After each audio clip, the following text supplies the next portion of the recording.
গো জীবনে কোনোদিন বাবার আদর যত্ন কাকে বলে বুঝতে পারি নাই। আর তোমার আদরে যত্নে আমি বড় হয়েছি মা। কিন্তু যখন সুখে ছিলাম মা, তখন কলম তোমার খোঁজ খবর নিয়েছি। টাকা পয়সা অর্থ সম্পদ তোমার যা দরকার ছিল তখনই তা আমি দিতে পারছি। আজ মা আমি নিরুপায় অসহায় মা, দুহাত তুলে আল্লাহর কাছে দোয়া করো তোমার সন্তান বেশি একটা ভালো নেই। ভালো না থাকার জন্য মা আজকে আমি ইউটিউবে কাজ করি, ফেসবুকে কাজ করি।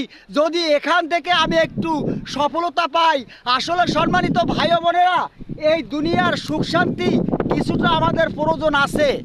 আমাদের সুখ শান্তির জন্য সুখ শান্তি অবশ্যই দরকার আছে। সুখ শান্তি চলম সারা পৃথিবীতে চলা যায় না।